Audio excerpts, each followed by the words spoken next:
Aliza talk के मुआज़िज़ सामीन को अलीज़ा कमल का सलाम। दोस्तों, उम्मीद करती हूँ आप सब खैरियत से होंगे, जहाँ रहें खुश रहें। दोस्तों, आज मैं आपको 3 कहानियाँ सुनाने जा रही हूँ। तीनों कहानियाँ ही बहुत मुख्तलिफ, सनसनीखेज और दर्द भरी कहानियाँ हैं। उम्मीद करती हूँ ये कहानियाँ सुनकर आपको काफी कुछ सीखने का मौका मिलेगा। तो बढ़ते हैं आज की पहली कहानी की जानिब। एक औरत किन मराहल से गुजरकर एक तवाइफ का रूप धारती है, इस बारे में लिखने के लिए इस्लामाबाद के एक दोस्त ने एक तवाइफ से मेरी मुलाकात के लिए वक्त तरतीब दिया। लैया से इस्लामाबाद पहुंचकर दोस्त मुझे गुंजानाबाद इलाके की तरफ लेकर चल पड़ा। तंगो तारीक गलियों से होते हुए एक मकान के सामने मैं रुक गया और दस्तक दी। अंदर से एक खूबसूरत हसीना ने दरवाजा खोला और लखनऊ की तवाइफों की तरह आदाब बजा लाए। दोस्त मुझे छोड़कर वापस चल दिया। वो तवाइफ मुझे लेकर अंदर चली गई और सोफे पर बैठने का इशारा किया। खुद सामने वाले सोफे पर विराजमान हो गए। मैंने तिरछी नजर से उसकी तरफ देखा। वो बला की हसीन थी। उसने पानी का ग्लास मेरी तरफ बढ़ाते हुए कहा, साहब, आपके दोस्त बता रहे थे आप एक लिखारी हो। मैंने फाखराना किस्म की आजिज़ी इख्तियार करते हुए कहा, जी, बस टूटे फूटे अल्फाज को एक लड़ी में पिरोने की कोशिश करता हूँ। उसने मेरी आंखों में आंखें डालते हुए कहा, तवाइफ पर लिखने के लिए आपने लैया से इस्लामाबाद तक का सफर क्यों किया? हालांकि आपको लैया में भी सैकड़ों तवाइफें मिल सकती थी। मैंने गुस्से से देखा। इससे पहले कि मैं कुछ बोलता, उसने सिगरेट का एक लंबा कश लिया और अपने खूबसूरत होंठों से एक दायरे के माने धुआं छोड़ते हुए कहा, साहब, आप भी लंडे के लिखारी लगते हो। एक कामयाब लिखारी अपने इर्द गिर्द होने वाले वाकयात पर गहरी नजर रखता है। उसकी बात सुनकर मेरे माथे पर पसीना नमूदार होना शुरू हुआ, लेकिन उसकी इतनी दानिशमंदाना गुफ्तगू मुझे हैरान कर रही थी। वो जैसे जैसे बोल रही थी, वैसे वैसे उसके गाल गुस्से से सुर्ख हो रहे थे। उसने पानी का एक घूंट पिया, फिर बोली, साहब, जज यहां इंसाफ बेच रहा है, लेकिन काबिले नफरत सिर्फ जिस्म फरोश औरत है। सियासतदान अपना जमीर बेच रहे हैं, लेकिन उनको आप लीडर मानते हैं, जबकि एक मजबूर तवाइफ की जिस्म फरोशी आपको चुभती है। यहाँ डॉक्टर मौत का कारोबार कर रहे हैं, लेकिन आपकी नजर में वो मुकद्दस पेशा है। यहाँ वकील और पुलिस रिश्वत लेकर झूठे मुकदमात बनाते हैं और पुलिस जाली मुकाबलों में कत्लेआम करती है। यहाँ मुल्क से वफादारी का अहद करके शब खून मारे जाते हैं। यहाँ कानून को जूते के नोक पर रखकर हुकूमतें बनाई जाती हैं और फिर गिरा दी जाती हैं। यहाँ मुल्क के वसाइल और कारोबार पर दिन दिहाड़े कब्जे किए जाते हैं। यहाँ मुल्क को मुआशरी अपाहज बनाया जाता है। यहाँ रियासत के अंदर रियासत बनाई जाती है। यहाँ हक मांगने वाले को गद्दार बनाया जाता है। यहाँ मीडिया दिन को रात दिखाता है। यहाँ सहाफी अपना कलम टके टके पर बेचता है। यहाँ असातिज़ा बच्चों के मुस्तकबिल से खेलते हैं। यहाँ तालीम सिर्फ एक कारोबार है। यहाँ पैसे से ऊपर से नीचे तक सब खरीदा जाता है। यहाँ जिंदगी का हर शोबा ताफुन से भरा हुआ है, लेकिन काबिल नफरत सिर्फ तवाइफ है, जो अपने पेट के जहन्नुम की आग बुझाने के लिए अपना जिस्म बेचती है। उसकी बातें सुनकर मेरे माथे की शिकनों पर पसीना ठहरकर कतरा कतरा यूं नीचे गिर रहा था, जैसे बारिश में किसी गरीब के कच्चे मकान की छत टपकने लगती है। उसने टिश्यू मेरी तरफ बढ़ाते हुए कहा, साहब, जिस मुआशरे में आप रहते हैं ना, वहां एक तवाइफ का वजूद किसी नेमत से कम नहीं। मैं उसकी ये बात सुनकर हल्का सा मुस्कुराया और दिल ही दिल में सोचा कि एक तवाइफ कैसे अपनी जिस्म फरोशी का दिफा कर रही है। उसने बात जारी रखते हुए कहा, अगर हम तवाइफें इन मर्दनुमा भेड़ियों की आग ठंडी ना करें तो ये भेड़िए बिनते हवा की मासूम कलियों को भी मसल डालें और उनका गोश्त भी नोच नोच कर खा जाए। मैं जो दिल में कई सवाल लेकर लैया से चला था, वो सब गुम हो चुके थे। वो मुसलसल बोल रही थी और मैं जो खुद को लिखारी और दानिश्वर समझता था, एक तवाइफ की गुफ्तगू के सामने लाजवाब नजर आ रहा था। वो उठकर मेरे करीब बैठ गई और कहा, साहब, आपने कुत्ते को पानी पीते हुए कभी देखा है? इस अचानक सवाल पर मेरे मुंह से हाँ निकले। उसने सिगरेट का कश लेकर मेरी तरफ बढ़ाते हुए कहा, साहब, इस शहर के बड़े बड़े लोग जो मसीहाई का लिबादा ओढ़कर आप जैसों को बेवकूफ बनाते हैं ना, जब हमारे पास आते हैं तो हमारे पांव के तलवों को इस तरह चाटते हैं जैसे कुत्ता पानी पीता है। ये कहकर उसने दीवार पर लगी घड़ी की तरफ देखा तो मैं खामोशी से उठा और दरवाजे की जानिब चल पड़ा। उसने पीछे से मुझे मुखातिब करते हुए कहा, साहब, अगर लिखारी बनना है तो जिस्म फरोश तवाइफों पर नहीं बल्कि ज़मीर फरोश तवाइफों पर लिखा करो। फिर आपको लैया से इस्लामाबाद में भी नहीं आना पड़ेगा। अपनी कलम में जुर्रत पैदा करो। कुछ गलत तो नहीं बोला उस औरत ने। मुझ समेत सारे मुआशरे को उस एक तवाइफ ने आईना दिखाया। दोस्तों, ये थी आज की पहली कहानी। बढ़ते हैं दूसरी कहानी की जानिब। अस्सलाम वालेकुम। मैं कनाडा में रहती हूँ। मेरा नाम मत पूछिएगा, बस इतना जान लीजिए कि मैं एक औरत हूँ, एक बेटी, एक माँ, एक बीवी और सबसे बढ़कर एक मजलूम इंसान। जिंदगी ने मुझे कभी खुशी ही नहीं दी, बस हर मोड़ पर दुख का थाल रख दिया। मैं कनाडा में रहती हूँ, मगर मेरी रूह पाकिस्तान की गलियों में रुल कर रह गई है और मेरी किस्मत जुल्म के पलंग पर सोती रही है। पहला जख्म पता है मुझे कब लगा था? जब बेटी की मर्जी पूछे बगैर उसका निकाह कर दिया जाता। 1993 में मेरे अब्बू हमें कनाडा ले आए। मैं अभी जवान हो रही थी, ख्वाब देखने लगी थी, मगर क्या ख्वाब पूरे होने थे? मेरी मर्जी के खिलाफ मेरा निकाह मेरी फूफी के बेटे से कर दिया गया। वही खानदान जिनसे हमारे घर की नाराजगी थी हमेशा से। 5 साल निकाह रहा। फिर अब्बू ने कहा कि अब छोटी बेटी की धूमधाम से शादी करनी है। पाकिस्तान लेकर गए। मैं भी साथ चली गई।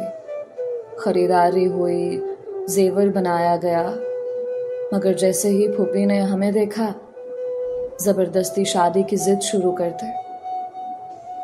अब्बू भी मान गए और मेरी किस्मत का दूसरा धचका शुरू हुआ। शादी की पहली रात ही न शौहर का प्यार, न इज्जत मिली, बस इल्जाम, तंज और जिल्लत। मेरे शौहर ने मुझे सिगरेट से जलाया और कनाडा आकर सीधा अब्बू से कह दिया, मैंने तो वीजा के लिए शादी की है, इसे छोड़ रहा हूं। मैं कुछ भी नहीं थी। हाँ, उसके लिए कुछ भी नहीं थी मैं, ना उसकी बीवी, ना महबूबा और ना ही बहू, बस एक वीजा का जरिया थी। और जब अब्बू को ये सब सहना पड़ा तो उन्हें कैंसर हो गया। दूसरा जख्म आप जानते हैं मुझे कब लगा, जब मेरे मां बनने की खुशी को भी जिल्लत में बदल दिया गया। कुछ वक्त बाद अब्बू के दोस्तों के जरिए दूसरा रिश्ता आया। सबने पसंद किया और दोबारा निकाह कर दिया गया। पहले तो खामोशी से सब चलता रहा, मगर शादी के दूसरे दिन से ही शौहर का रवैया बदल गया। छोटी छोटी बातों पर झगड़े, इल्जामात, हाथापाई। मेरे अब्बू के घर में ही मुझ पर तशद्दुद शुरू हो गया। मैं कहती रही मेरी क्या गलती है, मगर किसी ने नहीं सुना। फिर मैं उम्मीद से हुई, बेटा पैदा होने वाला था, लेकिन वो मार और तशद्दुद अभी भी जारी था। घर वाले अब नाराज हो गए थे। 2 गाड़ियां थीं, मगर मुझे अस्पताल बस में जाना पड़ता। बेटा पैदा हुआ, किसी ने ना पूछा, ना ही कोई खुशी मनाई गई। ना शौहर ने, ना अपनों ने कोई खुशी ना मनाई। बेटा 1 माह का हुआ तो मैंने खुदकुशी की कोशिश की। 15 दिन अस्पताल में रही, मगर किसी ने ना पूछा। फिर एक दिन मोहल्ले वालों ने पुलिस बुलाई। शौहर ने इतना मारा कि जानवर भी ना मारे, मगर फिर भी मैंने उसे बचा लिया। 6 साल, 6 लंबे साल मैं जिंदा तो थी, मगर जीती नहीं थी। फिर एक दिन अब्बू के कहने पर खुला ली, मगर जीत के भी हार गई। तीसरा जख्म जानते हैं कि क्या लगा मुझे? जिसे मोहब्बत समझा वो सबसे बड़ी सजा बन गई। मेरा बेटा 5 साल का था जब वो शख्स मेरी जिंदगी में आया। मोहब्बत की बातें, ख्याल, बातें। मैं रिश्तों की भूखी थी।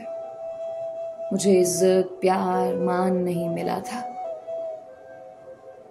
मैंने उसकी मोहब्बत में ये मान लिया कि शायद अब मेरी जिंदगी बदल जाएगी। अब्बू की वफात हो गई थी। सबने कहा ये लड़का सिर्फ कनाडा आने के लिए ड्रामा कर रहा है, मगर मैं तो इश्क में कैद हो चुकी थी। मैं सादात फैमिली से थी, वो नीच जात का था, मगर मैंने सब छोड़ा। अपनी इज्जत, खानदान, सब कुछ उस पर कुर्बान कर दिया। 2012 में उससे निकाह करके अगले दिन कनाडा वापस आ गए और किस्मत ने यहाँ नया जख्म दे दिया। मुझे ब्रेस्ट कैंसर हो गया। बच्चे के साथ इलाज, स्पॉन्सरशिप, हर काम मैंने किया। उसे कनाडा बुलाया, खुद टिकटें ली, बार बार पाकिस्तान गए, हर खर्चा खुद किया, मगर वो कुछ ना देता। बस सिर्फ नाम का शौहर था, दिल से नहीं। 2017 में वो कनाडा आ गया। मैं खुश थी, लेकिन वो ना मुझ पर एक पैसा खर्च करता, ना ही बेटे पर। 6 साल यूं ही गुजर गए। फिर जब उसको सिटीजनशिप मिल गई, उसने मुझे और मेरे बेटे को पुलिस के जरिए घर से निकलवा दिया और यूं 14 जनवरी 2025 को मुझे कोर्ट के जरिए तलाक मिल गई, बगैर किसी वजह के, बगैर किसी जवाज के। मेरी कुर्बानियां, मोहब्बतें, आंसू सब बेमोल हो गए थे। और आज मेरा बेटा 22 साल का है। ना वो नौकरी करता है, ना ही मेरी इज्जत करता है, ना वो मेरी तकलीफ को समझता है, ना मैं किसी को अपनी तकलीफ और अपने जख्म दिखा सकती हूँ। अब सवाल ये है कि आखिर मैं जिंदा क्यों हूं? क्या सिर्फ सांस लेने का नाम जिंदगी है, या बार बार मरने का नाम जिंदगी है? दोस्तों, ये थी आज की दूसरी कहानी। मैं दुआ गो हूँ कि खुदा कभी किसी बेटी का ऐसा नसीब ना करे।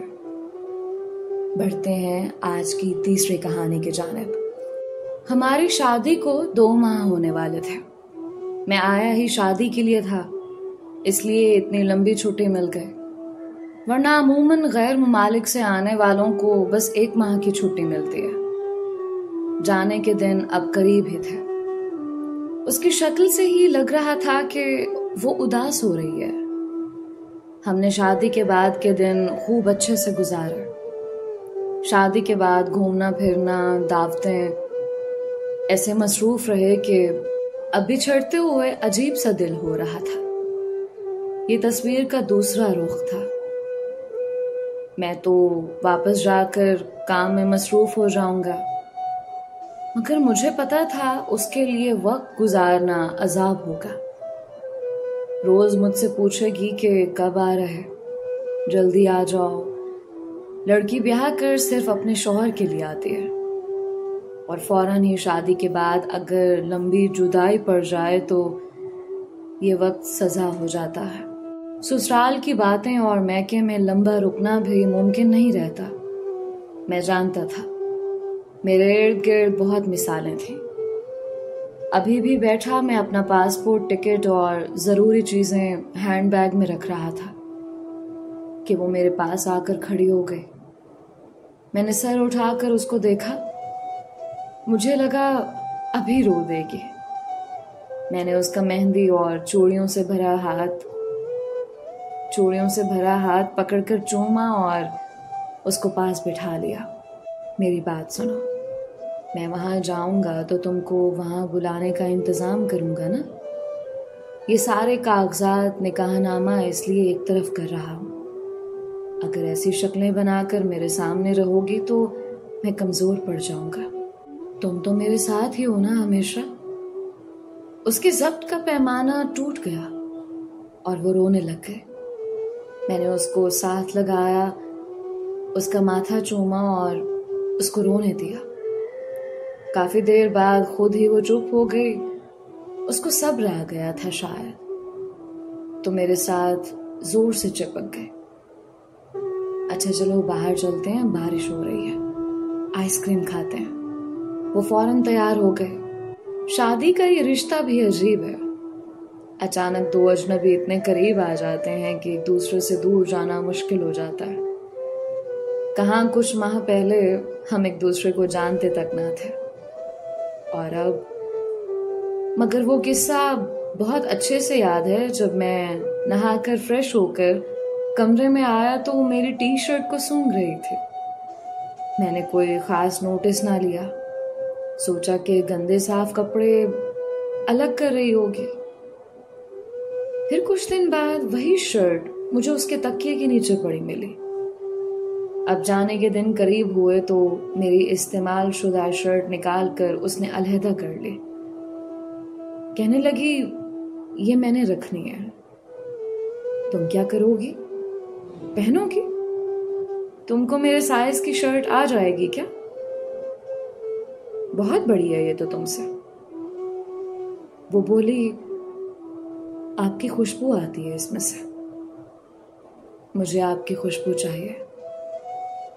जितने दिन साथ रहे वो मुझे इत्र, परफ्यूम कुछ भी लगाने ना देती। कहती कि मुझे आपकी खुशबू पसंद है, ये मुझे दीवाना बनाती है। और मैंने परफ्यूम लगाना तर्क कर दिया। जाने वाला दिन भी आ गया। एयरपोर्ट पर देर तक मैं उसको साथ लगाए खड़ा रहा। फिर बाकियों से मिलकर आखिरी बार उसके रुखसार पर बूसा दिया और इंटरनेशनल डिपार्चर की तरफ चल दिया। बोर्डिंग, पासपोर्ट सब करवाने के बाद मैं वेटिंग एरिया में बैठा सोच रहा था कि ओवरसीज बनने के कितने नुकसानात हैं। हमेशा इंसान मेहमान बनकर अपने मुल्क में आता है, मेहमान बनकर रहता है और फिर वापस चला जाता है। बच्चों की तवज्जो, बच्चों का प्यार बढ़ जाता है। मेरा भतीजा था, मेरे से खूब दोस्ती थी उसकी। जब मुल्क से बाहर गया कुछ दिन तक याद करता रहा, वापस आया तो वो मुझे पहचानता नहीं था। अब ये हाल है कि दिलचस्पी ही नहीं रही। और अब मेरी बेगम, अच्छा जल्द आने की कोशिश करूंगा, वरना उसको भी वहां बुला लूंगा। मगर बाहर लेकर जाना आसान थोड़ी है। अगली छुट्टी पर फिर मुझे जल्द आना पड़ा। बेटी पैदा हुई थी। हमने सोच रखा था कि बेटी हुई तो उसका नाम महताब रखेंगे, और अगर बेटा हुआ तो मेरी बीवी खुद ही नाम रख लेगी। पहले बीवी उदास थी, अब छुट्टी से वापसी पर बेटी भी पैदा हो चुकी थी। अगली बार 2 साल बाद वापसी हुई। अभी तक उनको अपने पास बुलाने की तरतीब नहीं बन पा रही थी। कुनबा भी बढ़ रहा था और जिम्मेदारियां भी। आहिस्ता आहिस्ता बच्चे बड़े होते गए। मेरी बेगम की तवज्जो और मोहब्बत बढ़ गई, बल्कि उसका झुकाव बच्चों की तरफ ज्यादा था। मैं बस शनाख्ती कार्ड की हद तक जरूरी रह गया, और जब पैसे भेजता तब तक ही मुझे अपनी बेगम की मोहब्बत नसीब होती। असल में मुझे अपनी बेगम की मोहब्बत पहले 2 माह ही मिली, जो आहिस्ता आहिस्ता बढ़कर बच्चों में तकसीम हो गए। मैं अपने बच्चों को वहां ना बुला सका, क्योंकि मुश्किल हो गया था। हर चीज भी महंगी हो गई थी। 20 साल के बाद महताब की शादी हो गई। फिर बेटा पढ़ाई के लिए बाहर चला गया। एक बेटा और सबसे छोटी बेटी पाकिस्तान में ही पढ़ रहे थे। 30 साल बाद जब मेरी मुस्तकिल वापसी हुई तो सब कुछ बदला हुआ था। मेरी बेगम साहिबा पोतों और नवासों की तरफ ध्यान देती थी, और मैं कमरे में सोफे पर बैठा उसको देखता रहता कि कब ये फारिग हो और कब मुझसे कुछ पूछे और मैं इसको सब बातें बताऊं जो कभी इसे कह ही नहीं सका, जो इतने साल संभाल कर रखी मैंने अपने पास। ना मुझे वक्त मिला बताने का, और ना ही जिंदगी ने ऐसा कोई मौका दिया। ओवरसीज की जिंदगी भी अजीब होती है। हमेशा परदेसी बनकर रहते हैं। अपना सुनहरा दौर तो ये अकेले और सफर में गुजार देते हैं। ना बड़ों की खिदमत कर पाते हैं उस वक्त जब बड़ों को उनकी सबसे ज्यादा जरूरत होती है, और ना ही उनको अपने बच्चों का प्यार नसीब होता। ना खुशी और ना किसी गम की, ना ही किसी के गम में शिरकत।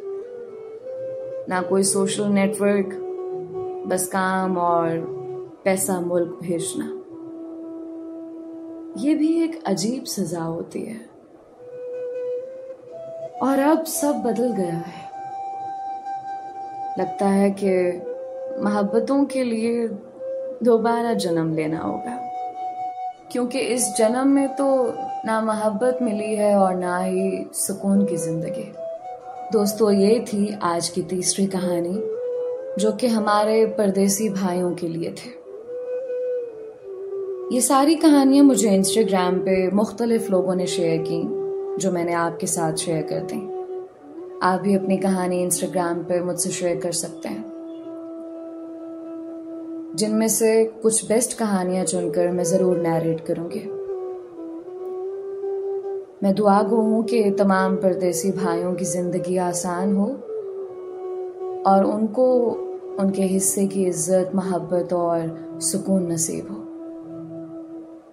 उम्मीद है कि इन तमाम कहानियों से आपने काफी कुछ सीखा होगा। अपनी राय का इजहार कमेंट्स में जरूर किया करें, क्योंकि आपकी राय का हमें इंतजार रहता है। आप सबके प्यार और सपोर्ट का बेहद शुक्रिया। आज का स्पेशल थैंक्स मिस शाइस्ता का, जिनका ताल्लुक कनाडा से है, और मिस उम्मे हानी का, जिनका ताल्लुक लाहौर पाकिस्तान से है। अगर आपने अभी तक हमारे चैनल को सब्सक्राइब नहीं किया तो अभी सब्सक्राइब कर लें। मिलते हैं एक और नई और मुख्तलिफ कहानी के साथ। अलीज़ा कमल को अपनी दुआओं में याद रखें। अपना और अपनों का बहुत ख्याल रखें। मुझे इजाज़त दीजिए। अल्लाह हाफ़िज़।